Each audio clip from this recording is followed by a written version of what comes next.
amplify the signal by liking, subscribing, commenting, and sharing this video.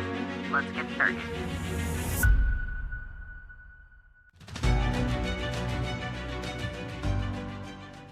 Welcome back. Today I have Andrew Tillman with me, the founder of the Bitcoin Scholarship Foundation, and you're a member of the Illinois Bitcoin Council, and you also run the Midwest Bitcoin Summit. What's your title? Yes, I'm the CEO and co-founder. There's two other co-founders for the Midwest Bitcoin Summit. So that's how you describe my role. CEO. Okay, great. So I am excited about that. I would love to be there for that event. I'm finding out about all these Bitcoin events, and you invited me to your event recently for the Scholarship Foundation, which was so much fun and meeting so many cool Bitcoiners. So thank you for inviting me there. And just for everyone, I met Andrew through some meetups that we had in Chicago. So we got to meet each other there. In Elmhurst.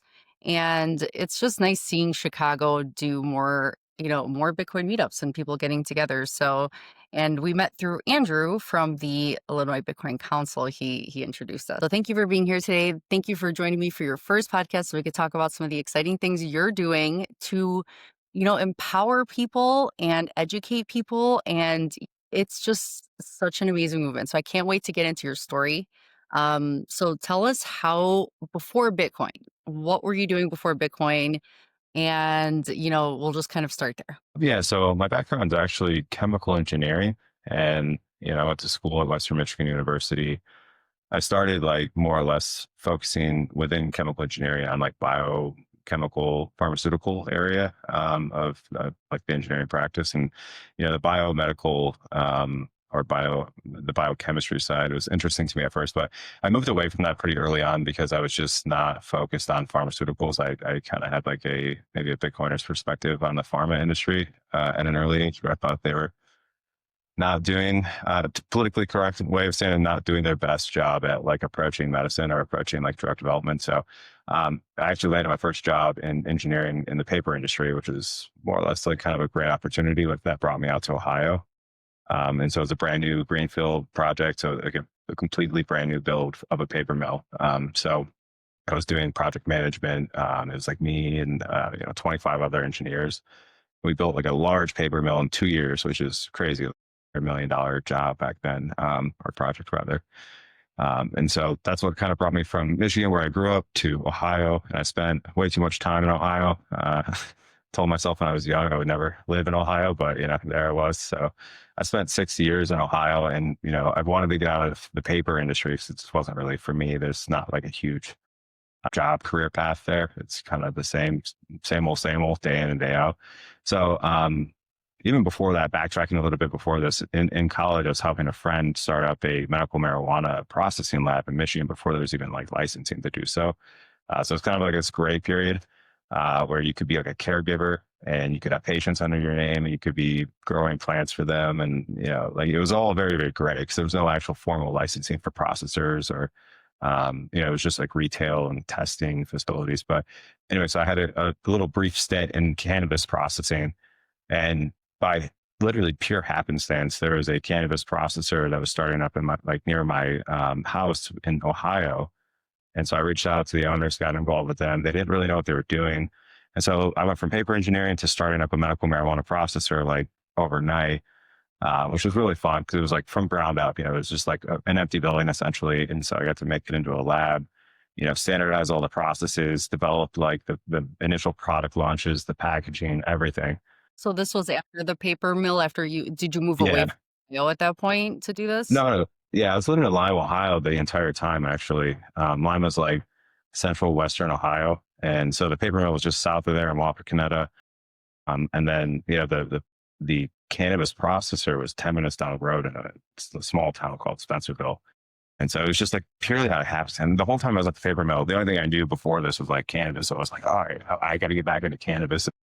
Everybody in the cannabis space was telling me I need 10,000 hours in order to be a lab manager or, okay, well, the industry's only been around for a few years, so I don't know how you expect anyone in this region to have 10,000 hours. But, anyways, it was just pure luck that I was just looking for a cannabis job to be a processor. And then found it right next door. It was like literally a Nice. 5 minute drive for me. So kind of these serendipitous moments in my life. But the entirety of this time prior to Bitcoin, or, I guess leading up to this, I was a Bitcoiner the entire time, learning and digesting all that stuff. So Bitcoin was along that journey the whole way. But yeah, I mean, my background's engineering. So you went and used your engineering, the degree you were using for the pharmaceutical portion of your life. You stepped Yeah. away from that, then you came back and used it for something you were passionate about. Yeah. And, along the way you had learned about Bit were your friends into Bitcoin and stuff? Is that how you got involved with that, or was it just Yeah. you? Yeah, Mhm. there's like two of us really. So it was my best friend from high school, Yash, is directly the reason why I got into Bitcoin, because he, stayed in community college while I was at Western Michigan, and he would come up and he would hang out and part. And every single time he'd come up, he would just like force feed me Bitcoin. I'm trying to study, engineering. I'm like, yeah, yeah, whatever. And then, just kept being this reoccurring theme. And he got it from our other friend, Jake, who was watching InfoWars, being a conspiracy theorist, and like Max Kaiser's on there screaming about Bitcoin. Like it all just kind of like ripple effect from our, social circle. Eventually, in like 2015, I started to like listen and I started buying, and then, just continuously, and then just like learning a little bit more. This is like early days. So like there wasn't like a lot of information, but I just remember in 2017, the price exploding, and it just broke my brain. Like I couldn't believe what I was like watching it go from like $200 to 2000, 5000. And it was just like this monumental shift in my mental state where I'm like, what the hell is this thing? And Yeah. then I went very deep into like 2018 into the rabbit hole, the so-called rabbit hole. And I don't think I ever came out. So yeah. I love that. Did you feel that when you saw that it really got you to wonder why this thing is exploding in price, so you wanted to take the time to learn it, but did you get sucked into altcoins at all? Did you get it right away that Bitcoin was different? I have a pretty clean track record actually. So the only thing I did was I bought into the whole gold versus silver narrative when like Litecoin was around. And so I did buy a little bit of Litecoin. So yeah, that kind of makes sense, right? Like faster, and like it's just it made sense to that. There's a good marketing scene behind it, but then Lightning Network kind of came around and it was more mainstream, and then I understood that, and then I was like, okay, yeah, well, obviously, like layer twos are like the future. It's not some other altcoin or something like that. It was a very brief stint. So other than that, I never bought another shitcoin or altcoin. I don't know if I'm allowed to swear on this, but yeah. And for just knowing about yeah, I don't care, it's like we do it here. It's like being real is people appreciate authenticity. So it's just that's what we call them. So but that's the thing, it's very rare to not, go through this mania of 100 different coin, trying to figure out which one's the next big thing. But if Bitcoin is, like Michael Saylor says, the digital Manhattan, the bedrock of the city, and then everything's built on top, then we see things getting built on top of the most valuable network, Mhm. something that has the network effect and all the people using it. Nothing can compete with that, especially because it's unchangeable. So that's what we love. And I like to say unchangeable instead of immutable. So if anyone's watching, sometimes they hear immutable and they don't know what exactly that means. It just means that, it is incorruptible. Nobody can change the rules of the game. Yeah, I wish I could like go back in time and understand like where my head was every single year that I was in Bitcoin. But like as my professional career took off as an engineer, I was like always the one guy, and especially in Ohio. Like I don't know, I guess I didn't live in the right parts of Ohio because apparently there's a pretty good base of Bitcoiners there. But where I was at, there was nobody into Bitcoin. So I was like the only person inside the paper mill, like telling everybody, hey, you should learn about Bitcoin. It's gonna, go to the moon, blah, blah, blah. And I was very focused on price back then, but like everybody hated me or loved me. And it was just very binary in that sense. Large built quite a few people, and like my I guess my ability to communicate about Bitcoin has improved quite a bit over the years. And that I don't know, that passion, that like obsession that I've had trying to get people involved, trying to like educate people, has deepened my understanding of money or the humanitarian sides of Bitcoin, or like how it can impact society in a real way instead of just number go up. And that's where like I think a lot of people start there. I started there. It really kind of feeds into like what I'm doing today. I love that because when you spoke at the event that you had for the Scholarship Foundation, it comes from a place of you wanting to create a better world around you and see the future prosper. And I mean, it is just, this is just the beginning. Like, so happy that you had this idea and you're doing something. You're just it's a lot of people have ideas, but they just don't do anything about it. And you being in Bitcoin for this long and just seeing how it's impacted your life and how it could help other people. Can you um can you explain the Bitcoin Scholarship Foundation for people? Yeah. I'll start with the premise. Uh, basically, I've lived in the Midwest my whole life. I've spent every single day in the Midwest, really, outside of traveling for pleasure. But I've been in not the major cities. I've been in the Rust Belt cities that were once manufacturing hubs, and whether it's like Jackson or Albion, Michigan, or wherever, like I just see decimated cities. And I've been close with those communities because I've lived in them. I was a part of them. Living in Lima, Ohio is the same thing. It was used to be like a very, petro focused type of area, high jobs, high paying jobs, like a plentiful job market. And it's just not like that anymore. And obviously, like it's Bitcoin, as we understand why that is, but really the core of why I started the Bitcoin Scholarship Foundation is because I want to change that. And it started in like the Midwest and in my head, but like it applies everywhere. And so the idea is that how do we bring back solid opportunity and jobs and like an economic foundation for everywhere in the country, really, because this is going to be a national federated model. But to me, it's like, okay, we can't bring those manufacturing jobs back because the labor market is just not competitive on a global scale. So like it's just going to be highly inflationary to bring back meaningless manufacturing jobs. And so, like, my only solution that came into my head is like, well, A, you need to educate people. You need to educate the children, the next generation. You need to teach them about what money is, give them that like basic skill set, understanding what money is, economics, everything that they need to like actually kind of navigate the world in today's society, which is you need to be a pseudo macro economist in order to even understand what's going on. Like, let's give them that base. And then second, give them opportunity. And like, I can't give them jobs. I can't, I mean, I could to some degree, but like, I'm not Amazon, right? So how do you give them opportunity that's economically empowering? You give them the best form of money possible. You give them Bitcoin, and you don't give them Bitcoin to a degree that they can go trade it right away, but you give it to them in a way that they get to visibly experience and view and observe Bitcoin over a long duration of time, which teaches them time preference. So it's two parts. It's education and then the scholarship, which is the form of opportunity that I want to give to them. And if you can give every kid that's living in poverty that experience and that asset, you have like waves of kids unlocking, education and like the physical economic like realities that are around them where they can start a job and they can pay off their debts. They can get out of their situation, whatever it may be. I don't really care. But like that's my dream. That's what I wanted to do. And it's been in my head for many years. And I finally, pulled the trigger on it. Finally found like there's an answer, there's a tool, something that can actually help you make this dream a reality. And, it's a scary thing to think about the future. And when you think about how will these people ever get out of it if they don't have some sort of opportunity, to think that there's so many kids in the world that if you can't teach the parents, you can give them a chance. If there's people that just don't want to listen, you could bypass that and just give. And again, I love that they won't be able to trade it. I love that Bitcoin is you'd have this time locking feature where they can watch this asset grow for 25 years, so they'd have to see the ups and downs. They can't touch it, but they just see over time that it's just going up. And you doing this it's inspiring because you've had this idea. You just decided to go for it. So I love what you're doing, and good job for taking the initiative and getting it going. Yeah, thanks. I mean, it's really rewarding, honestly, in the short period of time that like, we started this. It's been maybe a little over 2 months now.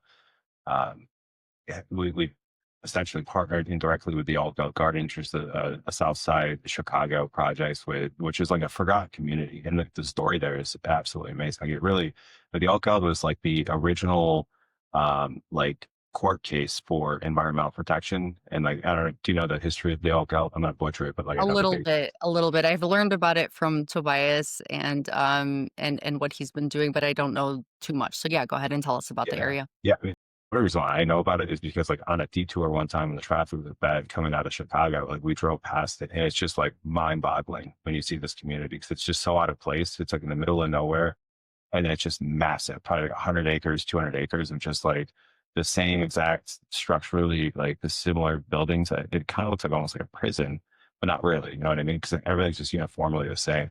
But the background on the Oakdale is after World War II, there was like a lot of black families that were veterans that had nowhere to go, and so the government at the time gave them the alt geld and built the alt geld for like black veterans to like have a place to stay after the war. What they didn't tell them was it's like a toxic wasteland, and there's a ton of like industrial waste that was dumped there, and it's completely away from like all the white communities at the time. And so it was like a really racist like thing that they did, like legitimately just a racist thing in history that nobody even knows about really. And so they're just like, there's no like stores around, there's no transportation, there's no train. Like for a long time, I'm not sure if the, transportation infrastructure is still like this, but I'm sure there's still buses and stuff. But at the time, it was just like desolate, kind of off to the side. Like, here you go look over there. You go there, you're a veteran, you're fighting for this country. Yeah. And that's what they do. They're like, "We're gonna isolate you." I'm excited to announce my new website, bitcoinnova.store, for clothing, accessories, and even pieces with a QR code so you can amplify the Bitcoin Nova signal and bring more people to the channel to learn about Bitcoin. You'll also find playlists from this channel and from the Hive Minded channel, the projects I support, including bitcoinblacksheep.com, affiliate links, and everything Nova related all in one place. And don't forget to check out IllinoisBitcoinCouncil.org. $50 in fiat or sats goes a long way to paint Illinois orange. The greater the nodes, the stronger the network.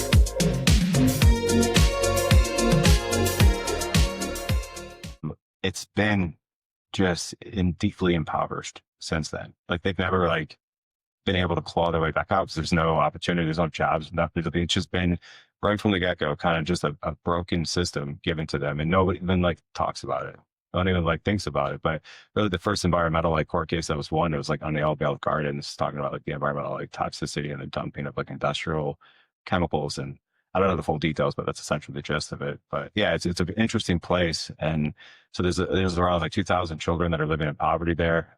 Yeah, as you said, Tobias Shepherd, who is front running spearheading rather the Altgeld Garden Bitcoin Reserve, and so that is like a project all on its own that I've been kind of side by side assisting him, and it's really the first communal Bitcoin reserve that he's trying to start. And he actually, I've been talking to him for a long time that he should make this a 501c3, and he's actually pulled the trigger on that. So now I think the funding for it's going to be much easier because he did have it as a DAO LLC. So I think everything's going to go smoothly on that front. I think his mission is going to be very easy. He's very well connected, and I That's think we'll amazing. see in the South Side Chicago for the first time a Bitcoin reserve for the community, which is for the Alcala Gardens, which is beautiful. And it's the first in the nation. Like Yeah. he had this idea too, and you're helping him. So it was a DAO at first. So is that what the Illinois Bitcoin Council and the Bitcoin Scholarship Fund have, the 501c3 that you said? Is that the same? Yeah. Okay. So Yeah. that's great that you're, collaborating, you're, giving each other ideas, showing what's working, or what's a better fit, for getting funding or whatever he wants to build. And even him, it's like you can do things, you can have an idea, you can make the world better. You can, Bitcoin makes the world better if you inject Bitcoin into whichever system it is or whichever charity, and just seeing that people are doing this for others, because when you've been in Bitcoin for a while, you care because you're trying to save yourself, but then that's why we talk about Bitcoin all the time to other people, because we want to also lend a hand and save them too once we find out what's going on and how we've been lied to. So after a while, you orange pill a bunch of people, but then you're like on the next level right now. Like you've done those things, and now it's time for you to do something bigger. Like you're realizing that I can help people by telling them about it, or I can help people by building, these types of foundations, or putting my ideas into the world and just actually seeing how it can transform things. So yeah, it's like the next level of a Bitcoiner is like you want to keep helping, but you're helping in a bigger way. Yeah. I think, you know, you're spot on with that. I spent so much of my time learning about the market, learning about economics, learning about like the principles of money, that I kind of like hit a point where I'm like, yeah, I could go deeper into economics. I could go deeper into finance and like investments and all that. But like, I feel like I'm at a good place where like I got my master's degree in Bitcoin. Like I understand it well enough. and I don't really have the same dopamine reactions that I used to have when I listened to like economic podcasts or listen to the spaces where everyone's talking about the charts. And it's like, I already know like Bitcoin's just going up, right? And to me, it's going up forever because like at the end of the day, when we hyper Bitcoinize the world, every economic improvement and innovation inside the global economy just like further strengthens the purchasing power of Bitcoin. You know, the days of USD when they're long gone, it's just your purchasing power gets stronger because humans innately just innovate, right? We just are going to make things more efficient, cheaper, right? And like, so Bitcoin will forever go up because humans will forever innovate. So I don't really have to worry. Like, I just don't care anymore. Like, that's just the truth in my head. So the next question is, well, how do we make sure this world that I live in, or this community, or this state, or this city, whatever, how do we make sure that doesn't fall apart? That's my main focus right now. Because great, I got Bitcoin, you got Bitcoin. Okay, cool. The Bitcoiners are good. What about everybody else? Because I promise you, everyone else does not know about it, understand it, or even own it. And so like that's my focus. Is like, well, okay, I'm good, my family's good. What about the place I grew up in? How do I save this? That's the motivation really for me. Is like I want to save my communities that I live in and that I care about. You know, that's why the foundation is such a strong, powerful Yeah. mission in my head.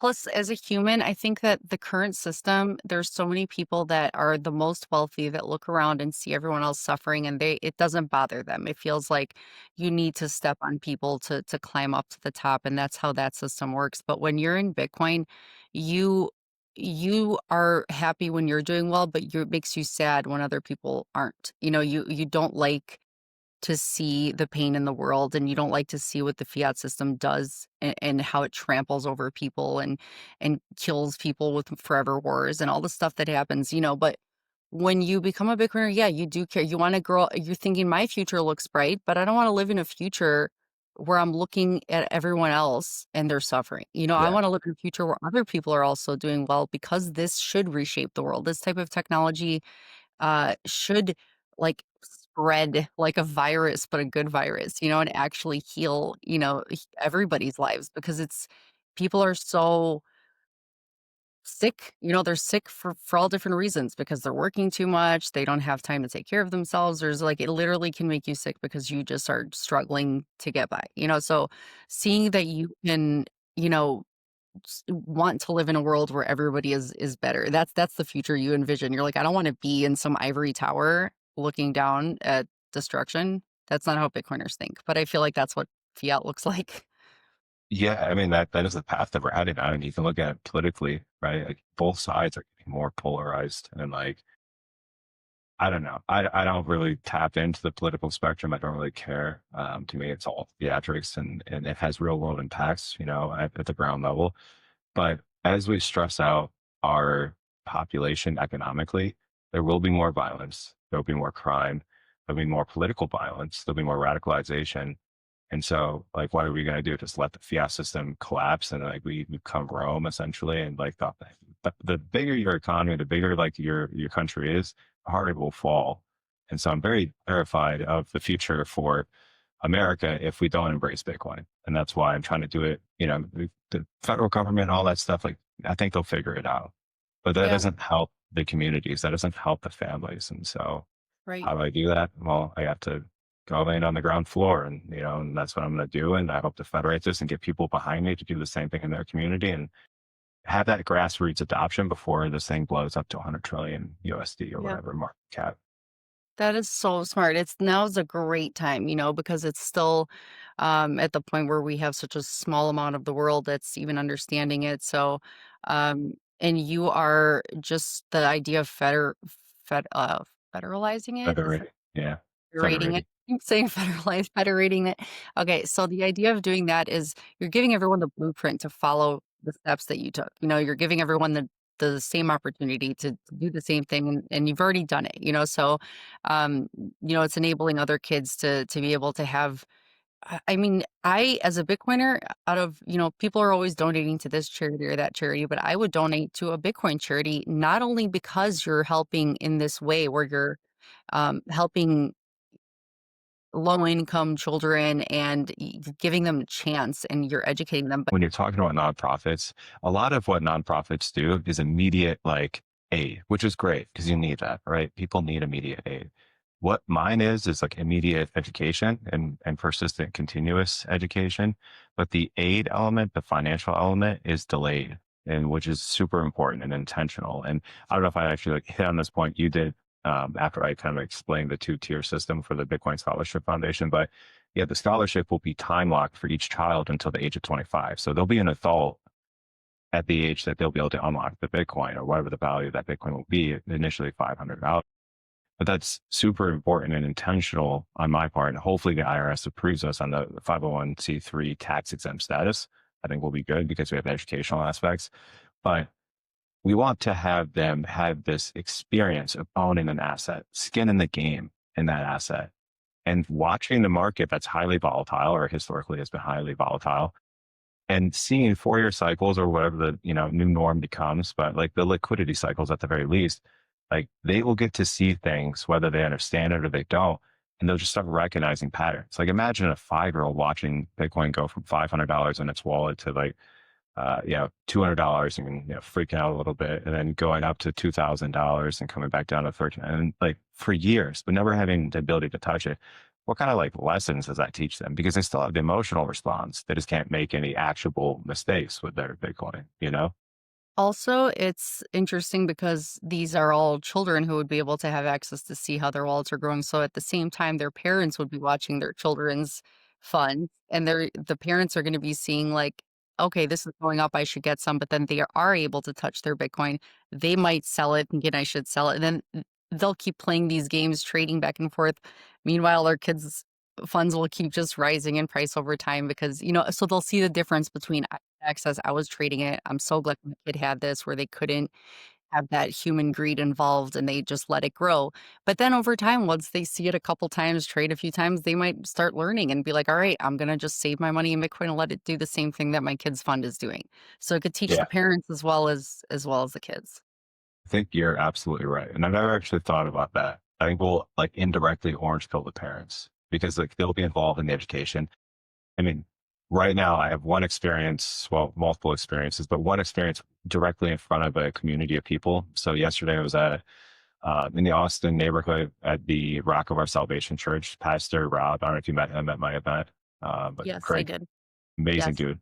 Hmm. And he invited me to church, and he said he'd give me like 10 minutes to go up on stage and talk about the foundation and everything. And so I did. I went up there and talked about it. Afterwards, there was probably at least 15 kids that are so excited to get their first Bitcoin wallet, and like they were asking me which app to download. And because we're likely going to partner with Unchain on this, I was like, download Unchain. But then there was at least 15, 20 adults that came up and they were interested in Bitcoin, learning more about money. They have maybe adult children that they want to get involved in this. And so the education's for everybody, right? The Right. financial life aspects of this, unfortunately, like when we spend money on uh a child in need, they have to be under the living under poverty essentially. So like we can't just give everybody $500 of Bitcoin and time lock it. But the education is for the community. And so like with the IPC, I was on the phone with Tim today. We're going to be doing What is Money seminar, an intro to Bitcoin on January 18th at the Rock of Our Salvation Church. The community is so embracing of When this, is which is that? January 18th, which is a Sunday. So a little bit further out, but it gives us time to plan everything. And yeah, this is going to be our pilot zone between the Oak Grove Gardens and the Rock of Our Salvation Church. I mean, that's where we're going to start. And between that, we have like 2,000 children. So And I think I told you about that pastor, Ben Haley, that I had spoken to on my show, and I had met him in Vegas actually for the Bitcoin conference. And I hope that him and Pastor, I forgot his name, Rob, Pastor Rob. There we go. yes, I'm terrible with names. Pastor Rob, I'll get it.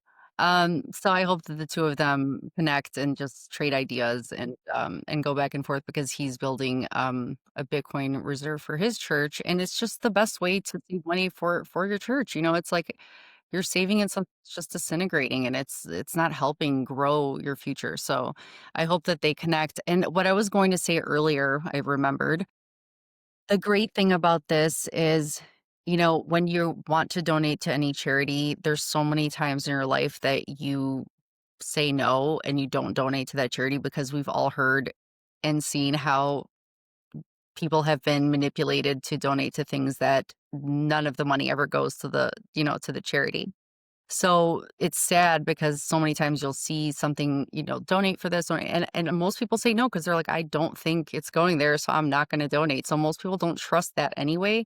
And even if you do, you have no idea what percent of the donation, maybe 1% of the total amount went to it and got stolen along the way, or who knows what happens to that money. But with these, what you're doing and time locking it, and with Bitcoin, you can create all sorts of charities. You can create all sorts of, time locking where people can verify it and see it and know it's there and it's untouchable and no one has access to move it.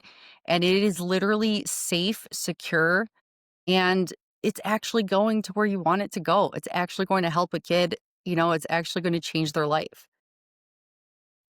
I mean, it's the only kind of, I would only want to donate to charities that are Bitcoin based and verifiable.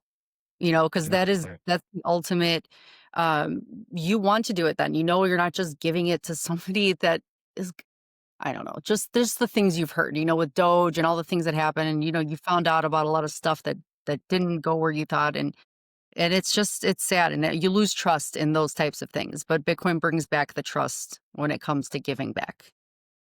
Yeah, I think you're right. I mean, who knows where the money goes when you like donate to any charity, and then like they get so large and they become such like a almost like a institution, even though they're not owned by anybody, but like they, I don't know. I have a trust issue. I think most Bitcoiners have a trust issue, right? Don't Yeah, trust verify.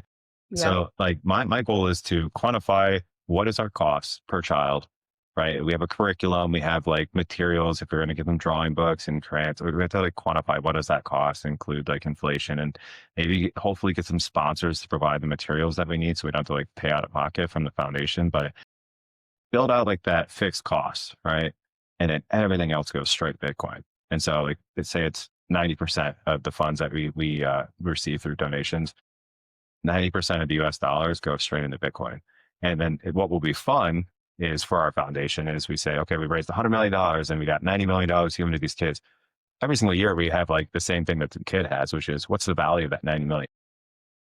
And so maybe some years that might look bad to the public because it's in a downturn and the market's like a little bit bearish, but we'll absolutely have some bull markets on the way. And so we raised $90 million.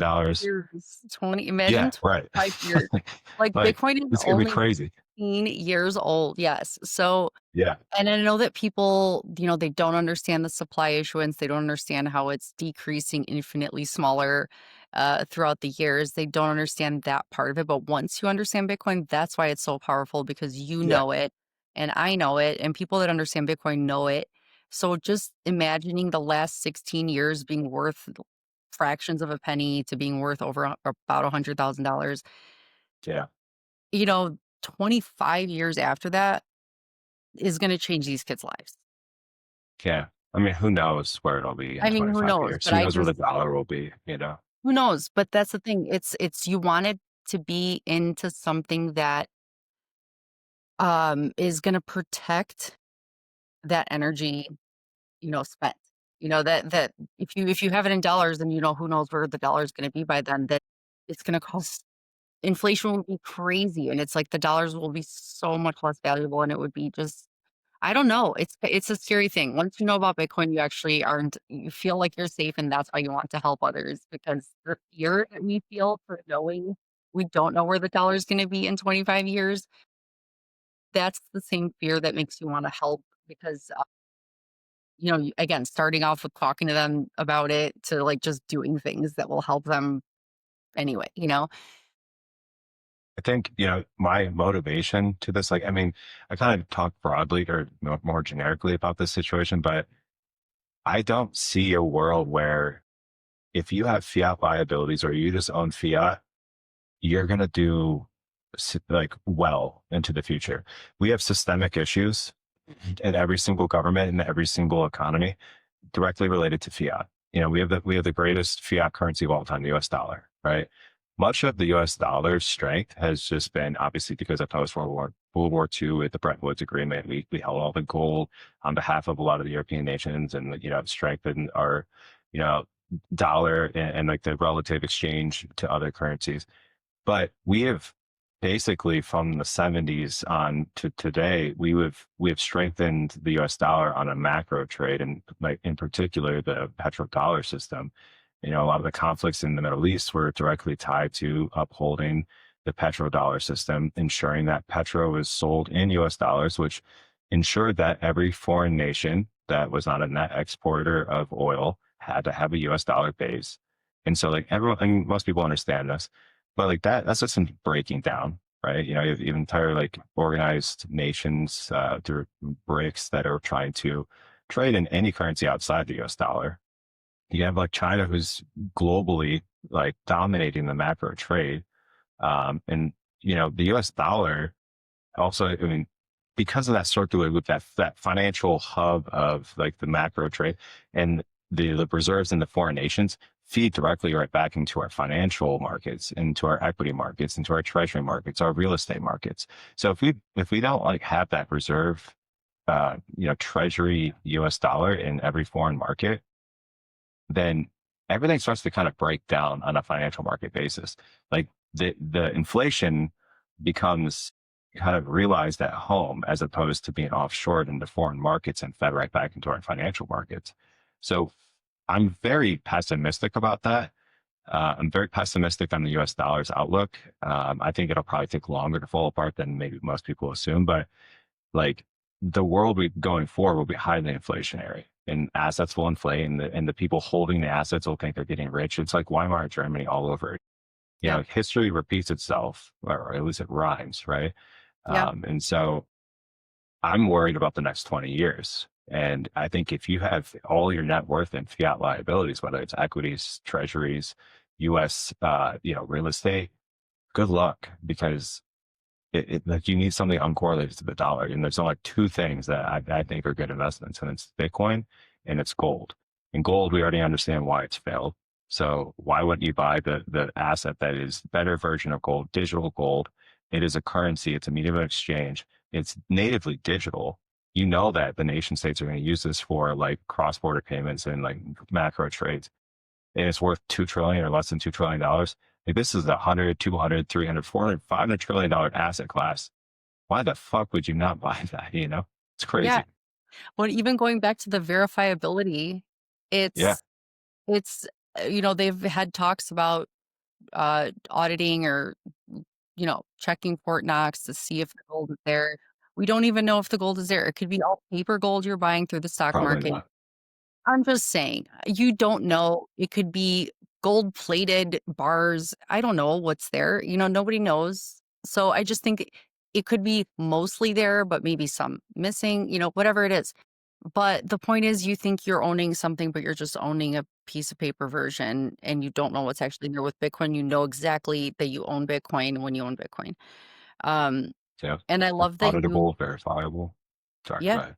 No, no, I love that you take the aerial view, looking at the big picture because that's why you're not interested in the news stories and the current, this week's drama, what's going on with, the markets up and down, whatever. And I think that that's what Bitcoin does to you. And that's why I love that you're talking about this on my show because that's what my show is all about. We're not about trying to, dissect the newest market trends or what's going on. We're looking at the big picture. We're seeing that, the main idea of the dollar, slowly losing power in the world and that's all you need to know. That's all you need to know, and you need to know Bitcoin and why it's the best tool for the job. But it's something that I love to think about that becoming a Bitcoiner and once you realize this stuff and you're not interested in some of these, podcasts or financial market talk, that you used to be interested in, it's like becoming a Bitcoiner starves the traditional system that feeds on your dopamine. Like you were talking about the dopamine hit that you used to get, and that dopamine hit is something that we're like cured from. We don't have that need for it anymore. And you know where this is going, so you don't need to waste your time, and our time is precious, so we're not sitting there spending it trying to get dopamine hits off of crazy news and all this stuff. Like we're doing other things with our life, including what you're doing, making a better future for the world. Yeah. I mean, I don't know, for whatever reason, I guess discovered early in my like young adult life that social media is a toxic waste dump on my brain. And so I've like participated almost zero besides like being on X or Twitter and like using it as like my main like news outlet. But even Twitter, I went through like stints where I would just delete it for like months. Like, this is way too negative and way too just toxic. And like the algorithm kind of like pushes you into that direction, you know, like it gives you little like hooks of bait on there. And if you click on it and it's like, I don't know, ISIS video, and then it's like, oh, more ISIS videos. That's like, get the shit out of here, you know? I know. I And know. now that I'm like trying to push something that is going to be bigger than myself, I have inevitably have to be involved in social media. And so, I'm back in it again. But yeah, like what a horrible, like go outside and touch grass, go lift weights, go for a run, be with your family and friends, you know, eat healthy, get sunshine. That's like what really will make you happy. Yeah. Um, and I that's know like what people I've can been get for. sucked in. We can get so sucked in, but that's what I think is so great about, you having events to spread the word to, sharing it, even though you have to be back on social media to do these things.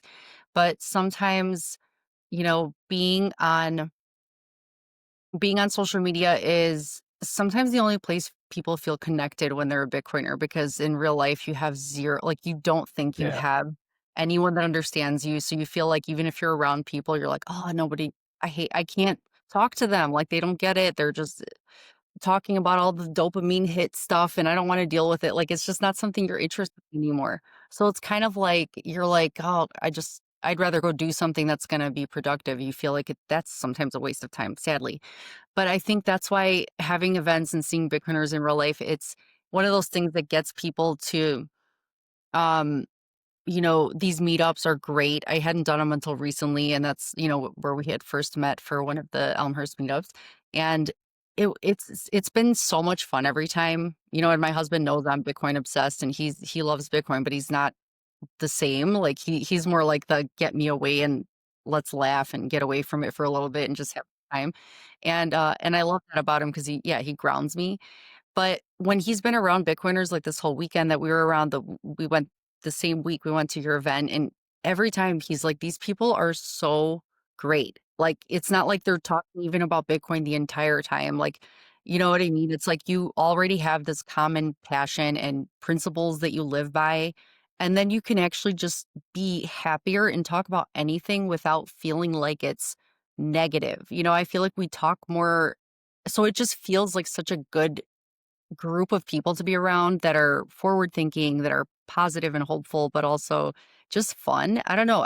We've met so many great people this week and met people in real life that so on social media, I like being on X because that's where a lot of the Bitcoiners live. But that's what I like to focus on. I don't like to focus so much on the stories, but just kind of like connecting with people that I think are you've built like sort of little relationships. And then when people come out and meet you, it was great because so many people came out and you came out on Friday for the day one of our event. And I mean, it was just the most fun thing ever. It was so great being around everybody and everyone loved it. And I think people need that. People can't just live online. You do need to touch grass, but you could do it with Bitcoin communities. That's what I'm trying to say. Yeah, it's been a very surreal thing for me because literally 4 months ago, I've never been to a Bitcoin meetup. Really? I've met like, yeah, never. I don't know why. I don't know. I literally have no Me, idea why I never went to me one. too. You know, I don't know. I've been just swimming in a sea of normies, and like I'm a very vocal person. If I like something, like for instance, I was vegan for 4 years. I went carnivore for like a few months back here, and I mostly eat a meat-based diet. When I was vegan, I was absolutely convinced because of some stupid stuff, but I was convinced veganism was the best thing ever. That, like, it was the best for your health, all this stuff. I told everybody to be vegan, you know. I'm just like very outspoken, and I've corrected this now as I'm getting older, but like, and I don't force feed it to people that don't want to hear it. But I used to just like be that way with Bitcoin. I don't give a shit what you think. I'm going to tell you how to save your life. Like, and you either hate me or you love me. And like a lot of people didn't like it, you know, but I was just Yeah. widely outspoken. Now that I'm at these Bitcoin meetups, I'm just like, this is so weird because like I don't have to say those things to you. I don't know what I'm even going to say, and then it's like, oh, okay, well, we're just going to be normal people and hang out, you Right. know, like, and It's it's weird. It's It's so such a weird. weird Yeah. thing. It's I felt the same way when we went to that place, the Bottle Theory meetup in Elmhurst. I mean, we started talking about the stuff that we say to normal people. We're like, "Wait, you already know that." Yeah, I So, know. like, I guess I'll talk I about know. something else. So it's like Yeah. and then you just find out you're just finding out about each other and just what they're into and all this cool stuff, and you feel like you're it's just so chill, and it's also uh, everybody that you meet, to me, it seems in real life, it seems like everybody is so what's the word? What's the word that everybody is humble? Like, a lot of people, like, they're not Yeah. nobody's, Humble like, and hopeful. humble and hopeful, Yeah, where that's what I everybody else, get. there it's like I don't wanna say it like measuring contest, like, everybody's trying to, like, one up each other or just show off what they Mhm. have or what they're doing, and it's not like that in Bitcoin. It's like, even if you do wanna praise somebody for what they've done, it's very, like, "Oh, thank you," but it's about, like, the people, it's about, Yeah. everybody else nobody wants to just be like because you just I don't know, it's a whole different mindset. I don't know what it is. It's not like you're trying to look for praise or you just want to see a better world and you're happy. And I'm very, it's refreshing. It's refreshing and it's Yeah. fun. So Yeah. I think when you like really get Bitcoin and you understand it, like all this anxiety just kind of goes away. Like this subtle anxiety that everyone in America and everyone in the world feels because of the fiat system. Like you may not understand why things are getting more expensive, but you know that they are and you feel it and you feel that pressure and that stress. When you don't understand that, like how anxious does that make you, whether you realize that that's the root of your anxiety or not? But like the number one problem in a family in America today is financial struggle. And like when you understand Bitcoin, you understand the problem and you understand the solution. And now you're just like, okay, I'm at peace. Like I get, like I found the life raft. I'm good. And like you don't have that same kind of struggle where you're trying to just like either fill the void of like all this emptiness of like in despair with like distractions or addiction or whatever it may be. You're just like, I'm living a life. It's like we went backward in time to like a really to me, but this is a financial revolution and it's a renaissance. And so like I think we have a beautiful projected future ahead of us.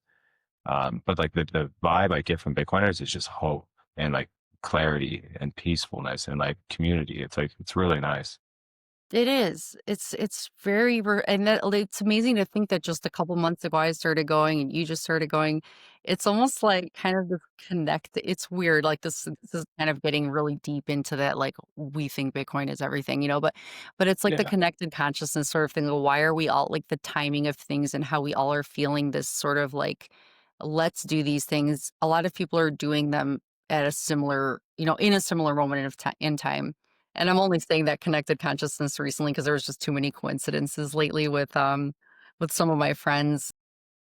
Somebody asked me like, "Oh, I'd like to give you an affiliate link for something, like one of the shirts I was wearing yesterday on a show that I did." I'm like, "Oh, that's so funny but you're saying that because I literally wore your shirt yesterday and it talked about your stuff." So it feels Like, like it's like we were like, transmitting or something. And then another person created a pair of shoes and I literally wore the same shoes on Sunday to breakfast with the Bitcoiners. And it was the first time I ever had worn them, but they were like these Bitcoin Nikes. Or they weren't Bitcoin, they were orange Nikes. I just like the dunks or whatever they're called, like Jordans yeah, or so they're yeah. like the Bitcoin orange color, and he literally made the same exact color looking shoes, but with Bitcoin and Satoshis on them, they're called. And I'm like, that is Mhm. so weird that you just posted these and I just wore them. Like we're like you read my mind to make like a Yeah. Bitcoin version. It's so weird. So yeah, just you saying you just started going to these meetups. I wonder how many Bitcoiners hadn't done it before and they just all started going recently. And A lot. maybe the Yeah. more they hear other people doing it, they think, "Oh, that looks fun," or people had a good time. I think I'll go to another one. Yeah. So I actually have, I think, a solution to that. Like I can't like get people to come out to these random meetups and stuff like that. But what I want to do, similar to like what you experienced with the 64 Wine Bar meetup, or it's the event rather, right? It's a private event. And like it feels like, a special occasion where these meetups are reoccurring is something that's great because it gives you an outlet to like, connect with the Bitcoin community.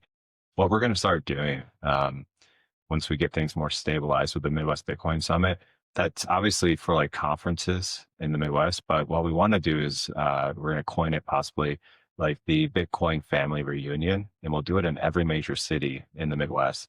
And so we'll take like for instance, Dave and Buster's, and this is a model that came from my partner Lenny Barry. He's been doing this with the cannabis industry. We take a venue that has like activations, things that you can do, and like fun things to like entertain the crowd while they're there, not just like Yeah. have the social element baked in, but basically bring everybody together once a year in every single city, give them a venue privately, like, it's a buyout. It's all for the Bitcoiners. You bring people from the community that are interested in Bitcoin, the politicians that are locally there. And then you just have like a major party for like 4 or 5 hours. And That's it's a amazing. lot of fun. It's great. And like, that's how you get people to really participate because it kind of provides this exclusivity element. You buy a ticket for $20 or whatever, but like, Mhm. that's like it's a memorable event, something Yes. that you are gonna look forward to every single year.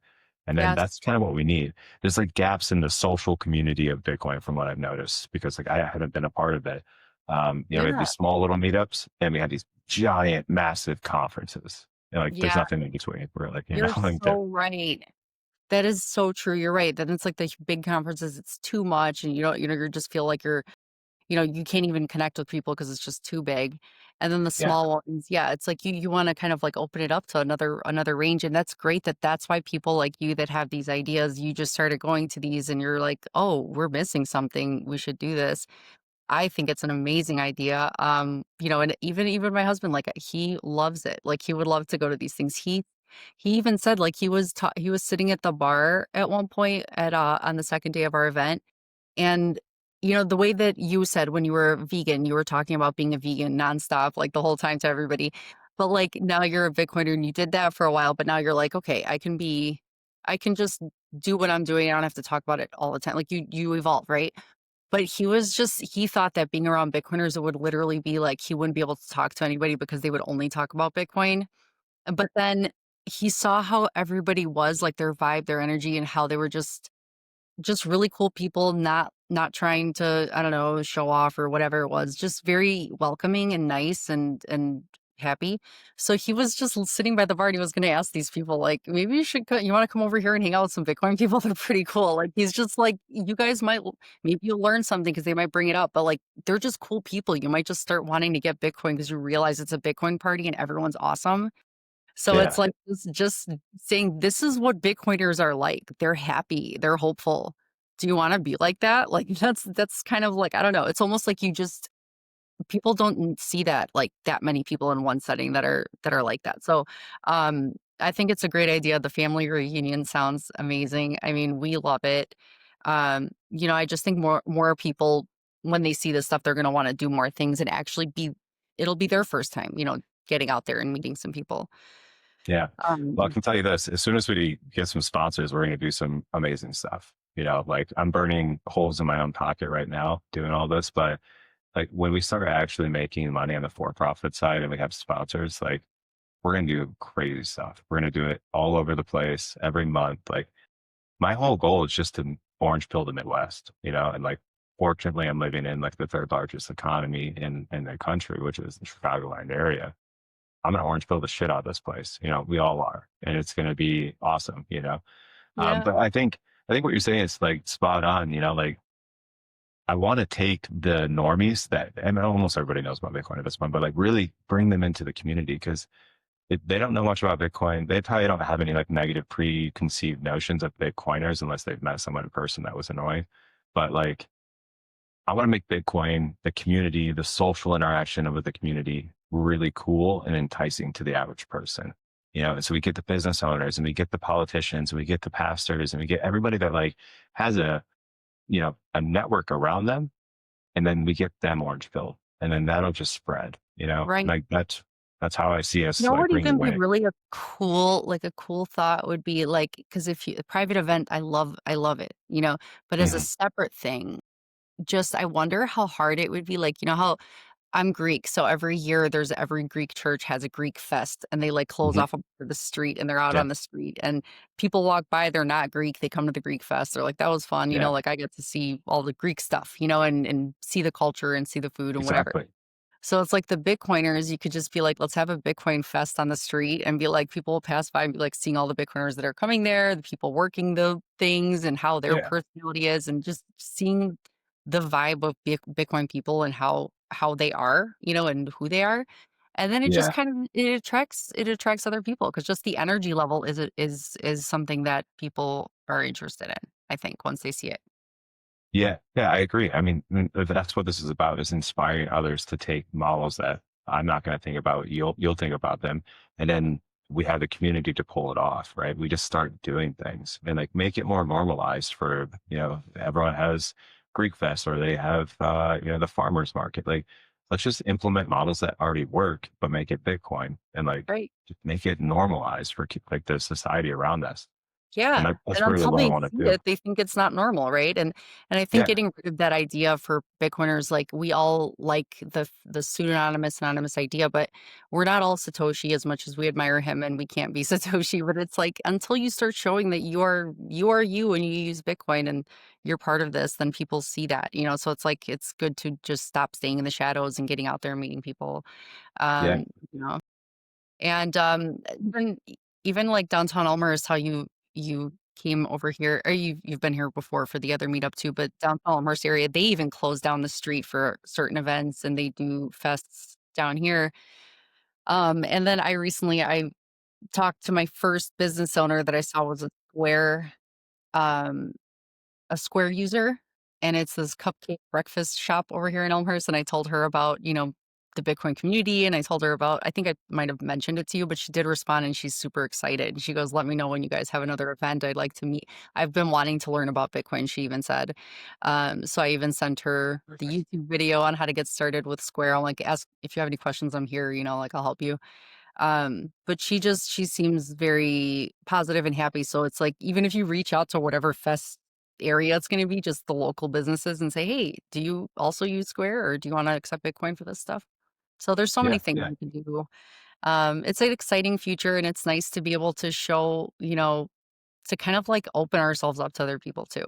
But having that family reunion is something people need, people need this type of interaction because people like Bitcoiners feel so alone, you know?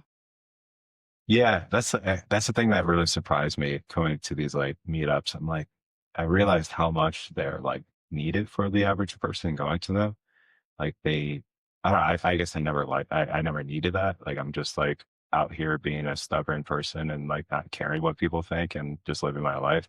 But I think a lot of people need to resonate with other people that get them. They want to connect with people that, I didn't think I needed it either because I can even though I'm a hairdresser and I speak all the time to people and I talk, usually when I get home from work, I don't wanna talk anymore, like, I'm done talking, I've talked so much, but I'm not usually the type of person who wants interaction. I'm usually the one, going down rabbit holes and studying things, and I'm not like going out with friends. Like, I don't, I feel like it's okay for me to say that I don't have friends. But then now with Bitcoin, I have friends. Like, I've actually made friends, and it yeah, makes me so happy.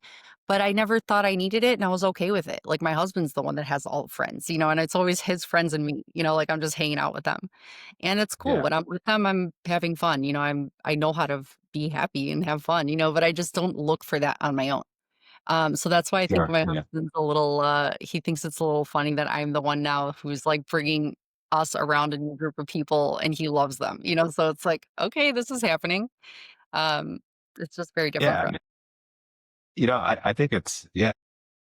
Everybody needs every like facet of life needs to be covered, right? For the Bitcoin community. So like, just because I don't need it personally, but I enjoy it, I just know I needed it before. And that's the only reason why didn't reach out. But when I'm in that like space, I'm really noticing how much it's like a positive Bitcoiners to meet up. And like the thing I hate most, and this is no disrespect to any meetup, I hate that it's not our own space. I hate Mhm. that we're stuffed in a corner because we reserved a True. table, and then there's like a bunch of other stuff that's just noise going on around us.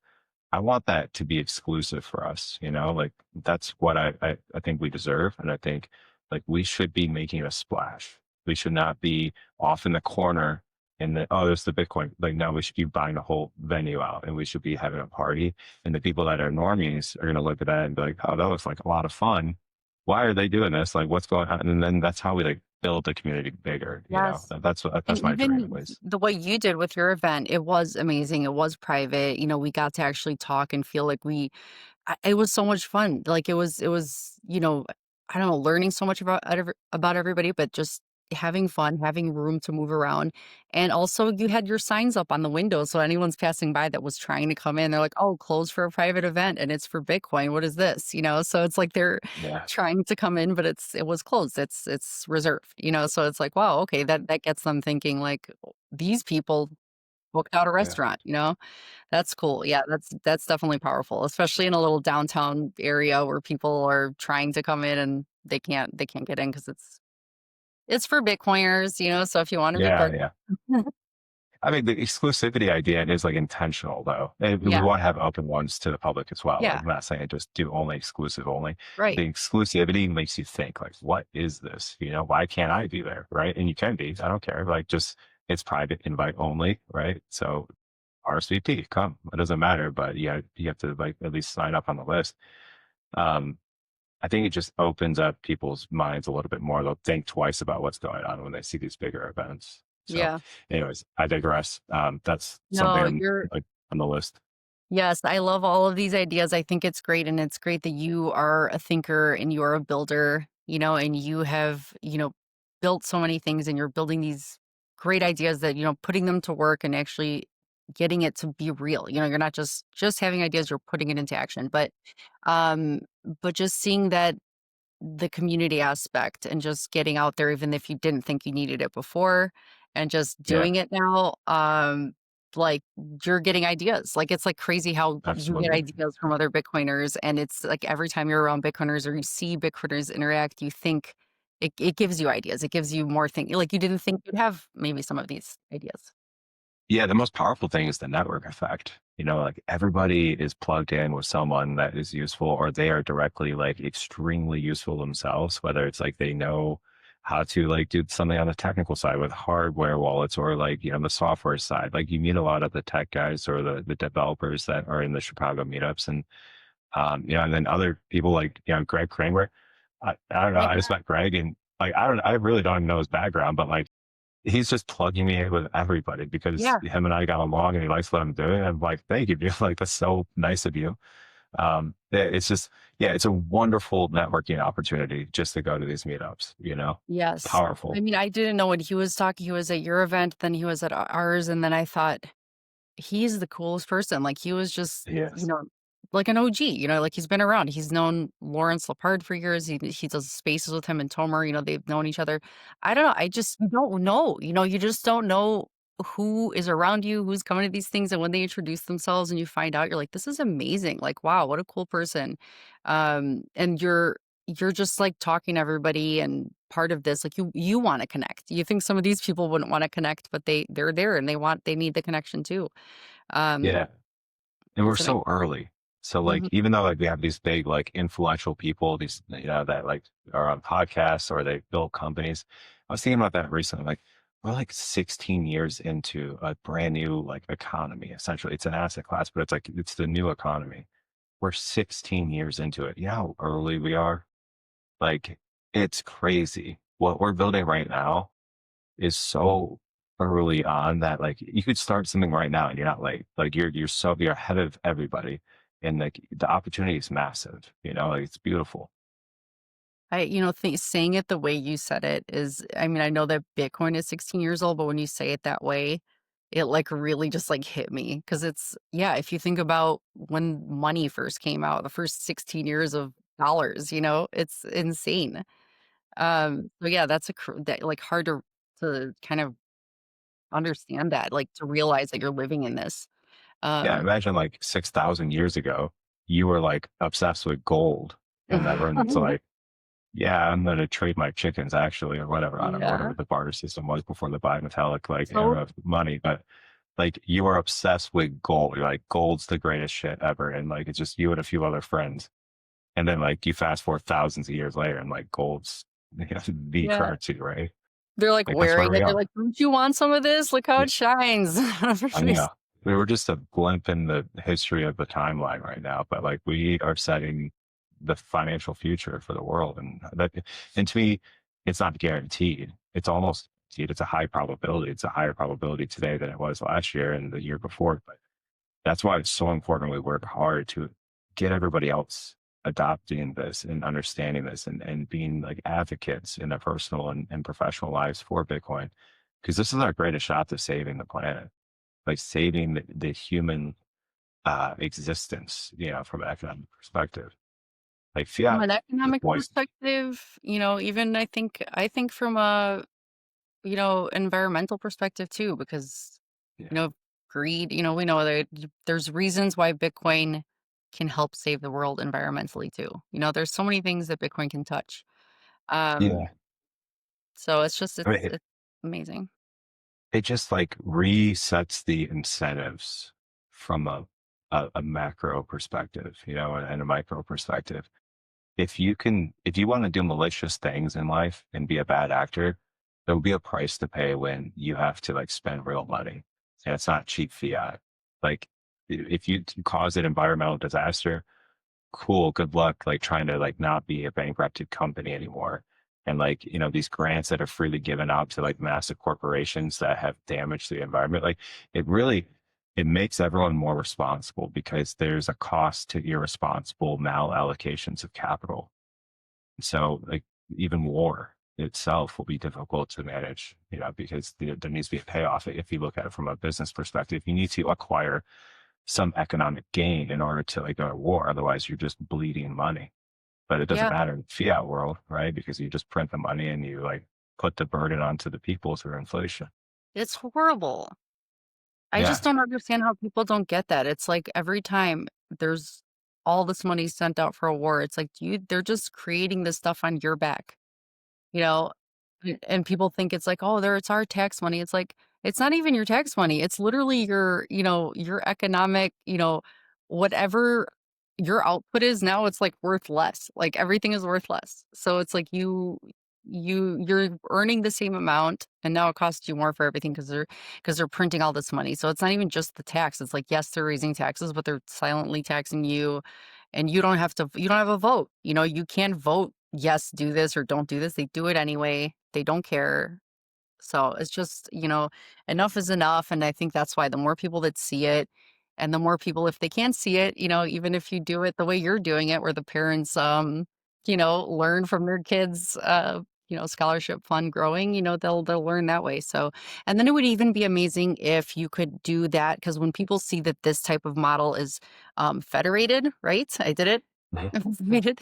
Um, it's one of those things that when people see that this is a good thing and it's working and it's something they want to do maybe for their own kids, then they can do time locking of their own. So instead of buying a kid a bond or something when they were born like people used to do, which is a terrible idea, but like so now it's like people do Bright Start. I think this is gonna just end Bright Start. I don't know if you know what Bright Start is, but it's like it's like something where you save like for your kid for college and everyone's like, start one of those right away when you have kids. Like me and my husband did that. So they have Bright Start accounts. And then at one day you get to like you put a certain amount every year, like Mhm. $250 a year per kid from the time they're born. So you can have like a college fund because it's like Yeah. Yeah. invested. But it's like by the time they're gonna need it, it's gonna, what, cover like half a semester, by the time they go to college, like, what is it gonna do for them? And that's 250 a year. So if parents could do this with their own kids and put $500 per kid in a time-locked Bitcoin fund and watch it for their own kid, that's like another thing that I think parents should like, it would be something that people would wanna do for their own kids instead of some stupid Bright Start account. It's terrible. Agreed. Yeah. I mean, if you just assume like a very conservative CAGR on Bitcoin, $500 today for a 5-year-old and they access that in 20 years at 25, you're talking about $95,000 USD, whatever. I mean, who knows, just for inflation, whatever that purchasing power would be. But like still, like the growth is just, there is no other best asset to be in. I mean, there has been periodically, whether it's like NVIDIA or something or AI stocks consistently, there's never been a better asset to just for the long-term store your value. Yeah. You touched on something earlier. Go ahead. No, no, go We'll ahead, go circle ahead. back. No. Yeah, I was going to reiterate something that you were saying. Basically, you mentioned Jack Mahler's talk about like money is the abstraction of economic energy, and that is really what like I think changed my mind. I don't know if it's him that said that, but this has been said quite often. But like, to me, when you boil down money, and this is what I want to like, really drive home for a lot of people, you boil down the money or the cost of anything, it's like two things. It's the cost of energy, like actual energy, whether it's chemical, mechanical, or electrical, and then labor. And so for us as humans at work, it's always our time. That's like what we trade for currency, right? We trade our time. And so it's an abstraction of our time and value that we provide to the economy. And when the government prints money, they are stealing your time that you dedicated previously. They are literally stealing your time. Inflation is time theft. And like that's like I just wanted to circle back and like really highlight that. right?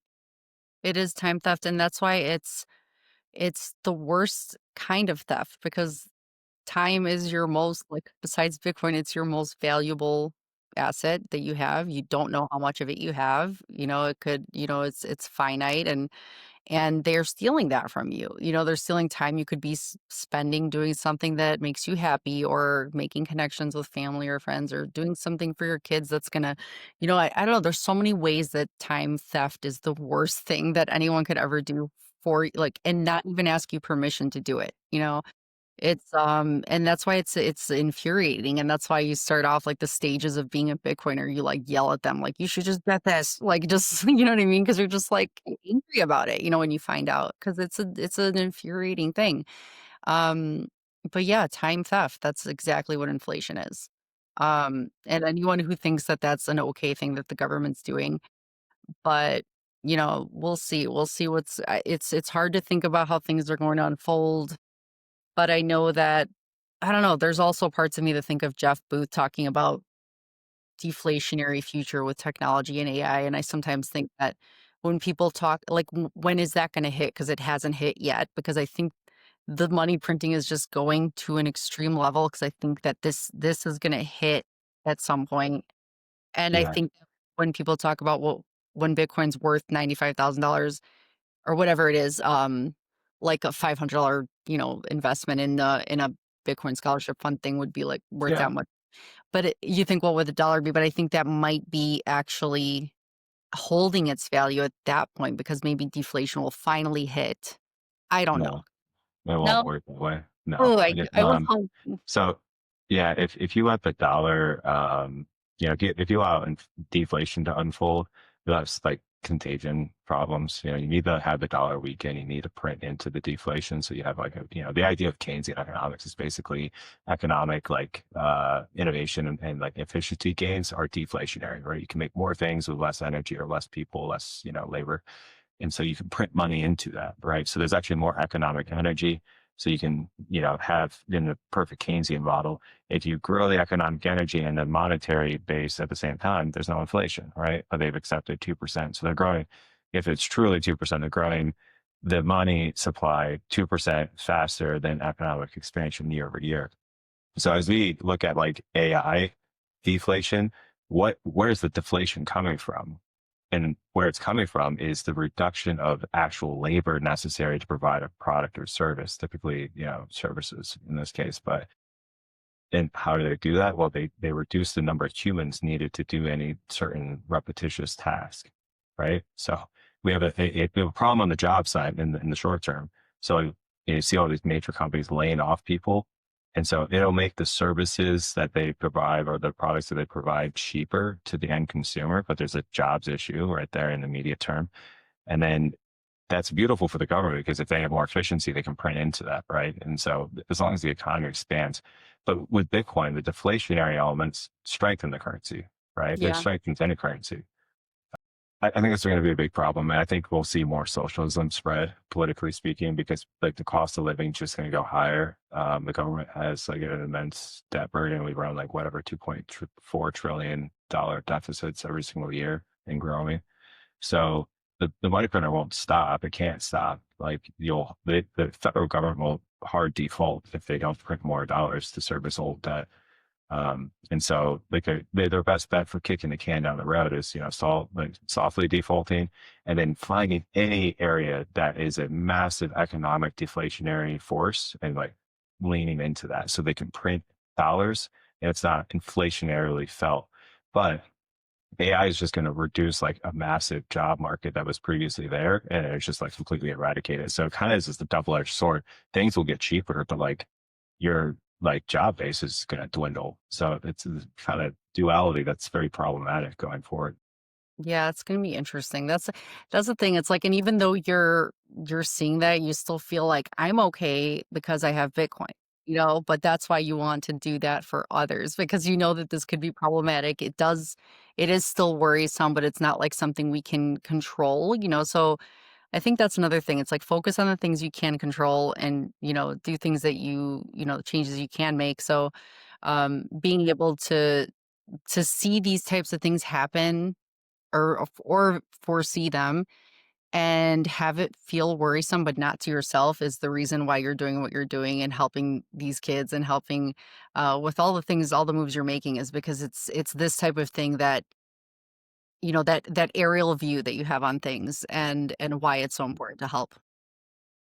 Yeah, definitely. And with the, I don't know if we haven't touched on it, with the Midwest Bitcoin Summit is kind of the broader Yes. view of that same thing. Hmm. You know, I talked about the family reunion idea, but the Midwest Bitcoin Summit is about really bringing Bitcoin to the city level, the commerce level, the individual level, and like having a big event that again, it just like gets the public's attention.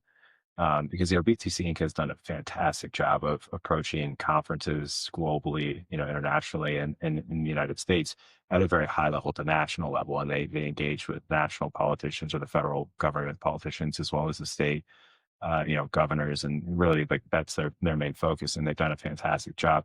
But like for me, I'm more on like the micro scale economy approach. I want to really get engaged with the mayors, the aldermen, the state reps, and at the highest level of governor would be like our top focus, I guess, at that level. But like we want more than anything to get the business owners, the private owned companies that they can adopt Bitcoin. They can have a strategy on their balance sheet for Bitcoin. They can accept it. They can become part of the circular economy around Bitcoin.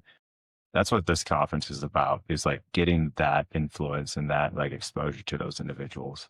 Yes. Um, I think yeah. I love all that. And I'm thinking, this is crazy, but like maybe I don't know, I just like to say crazy ideas, but, who knows? Just why not? Okay. Like, parades get a lot of attention and they get a lot of news coverage, so that'd be kinda nuts, but then even, like then you think about parades and you think about nationwide things, and you're like, "Why don't we have a Bitcoin day?" Yet. Yeah. We should have a Honestly, Bit I mean, while we have, the first Bitcoin president in power, why don't Yeah. we push that idea somewhere? Why don't we get a Bitcoin day? I mean, honestly, like, we should. Yeah. It's li as Bitcoiners, like, this is the day that we would be like, "Yes, we of course, we would want that," but, like, that would get recognition to be like, now we're doing parades all over the nation on this day, and people are Yeah. seeing it, I don't know. Or like at least like a Satoshi Nakamoto day, Yeah. like Yeah. in memory of Satoshi. Right. Yeah. Let's Something or white paper. Yeah, whatever. I think it's a great idea some because yeah, it's then you get national attention to something, yeah. right? Right, and then everyone can do their little pockets of, "Hey, it's a day that we're all gonna plan for and just do something," just so everyone knows it's Bitcoin Hmm. Day. 'Cause it's like I was just thinking about, like, the Midwest Bitcoin Summit being like, get the like, put up flyers, posters, but I'm like then my brain was going to a marching band, and I'm like, "Let's get some." I'm Yeah. nuts. I don't know, like, No, I whatever. like it. I like it. I think these ideas I love. And have you ever been to like the west side of Michigan, Yes. like on the lake? You ever heard of St. Joe, Michigan, or Yes, St. I've been Joseph, there, Michigan? yeah. Yeah, St. Joe is like that's where I'm gonna retire. That's my I favorite love place it. on earth. I don't, uh, barring the winters, but St. Joe has this like kind of old school, like classic American, but also like affluent because like Chicago's right nearby. But like they have like the farmer market every Saturday morning, and there's like a strong communal type of like ecosystem there. Mhm. I wanted forever. I've never lived there, but I wanted forever to like orange fill the shit out of St. Joe and then like have a Bitcoin days where we do these, Be all festivals, and we do like the, parades and stuff like that. Cause it's a community yes. that like you could do it there, and like, they already do that stuff already. That's true, it And it, is the type of because it's, like, a little artsy, I think a little different, that community, right?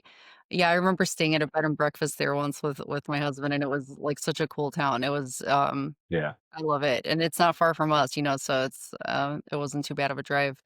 But yeah, Yeah. those are the kind of things that some town that's like kind of like hip or you know what I mean? They're open Yeah. to art galleries and different things there. So I think it'd be Yeah. It's very definitely artsy, farmer markety, but then you have like one of the greatest beaches in Michigan right there in St. Joe. And so like, oh yeah, it's as close as you'll get to the ocean. It's like Lake Michigan. Pretty warm in the summertime. It's awesome. There's no sharks or jellyfish, so you don't have to worry about that's that. such a great idea. That Yeah, could be like the we should do it Bitcoin there. festival town place. That's so awesome.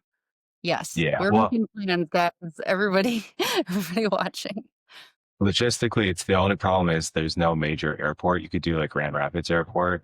There's a private airport just north of there that was servicing like Whirlpool. Their headquarters is over in like Benton Harbor. But yeah, it's a logistical nightmare for people to try to fly in and drive over there. So that's the only negative, I How far suppose. away is that Grand Rapids airport? I think it's about an hour and 20, something like Okay. that. Yeah. Yeah, that would be kind of Nobody doesn't annoying, want but to so do it. many times you travel on vacation, you have to drive like 40 minutes to get somewhere, so I guess it's Yeah. not a ton further.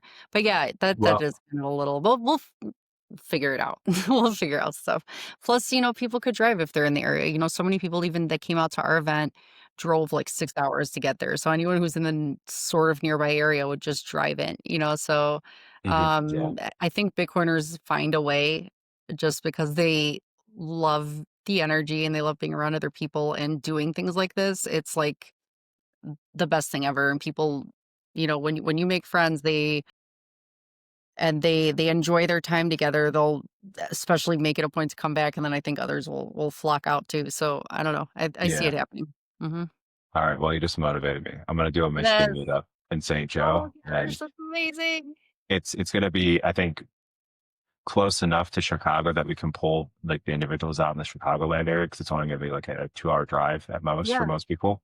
Yeah. And then all of Michigan can come on over. And then I don't know if you know Amber Harris from the Michigan Bitcoin Trade Council, but um, yeah, she's been like my first contact in the Bitcoin space over in Michigan, and like they have a huge following. They have you ever heard of Lake Satoshi? It's like north of Lansing.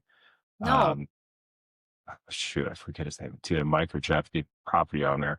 Okay. He sits on the board of the trade council there, and like they do massive meetups in Michigan. And he has this Really? 30-acre lake that he dug himself, which is crazy because there's so many That's lakes in neat. Michigan. Yeah, and like they have a compound with like like little cabins you can rent out, and it's all Bitcoin focused. The whole thing is it's like 100 acres or something. That's amazing. Yeah. How far away Yes. from St. Joe is that? So it's in the center of the state. So as a traditional Michigander would show you, it's about like right here. Okay. St. Yeah. Joe's down here, Okay. so it's maybe like 2.5 hours, 3 hours or something. Yeah. But Well, that is really awesome because then it would bring other people from the area too if they're already a big Bitcoin community. That's amazing. yeah, Yeah. yeah, they have That's so massive exciting. turnout, like 300 people, and they host like a really cool summer like party and camp out type thing. So definitely get plugged in with that. Yes, yes. So, yeah, you gotta send me their info because I wanna follow them and do all that. But this Yeah, is so awesome. I can't wait to tell George. I'm like, he said that I convinced him to do this. This is amazing. I'm so excited. I'm excited for all the stuff. So this is just really, I don't know, like you look forward to so much, I think, in Bitcoin. So this is more things that I'm looking forward to. So thank you so much for your time today. We had such a great talk. I can't wait to do more of these meetups, to be part of it, to help you however you want help. Spread the word on whatever you're doing. So this is just, the beginning. We're at the beginning of this whole new thing. indeed. Yeah, thank you so much. Again, my first podcast. It's been an honor to be on your show. I love the conversation. Obviously, like we were going to see each other in real life. Yeah, I mean, you guys I guess the listeners can check out the Bitcoin Scholarship Foundation. The website's btcsf.org or Midwest Bitcoin Summit, which is Midwest, all spelled out, btc.com.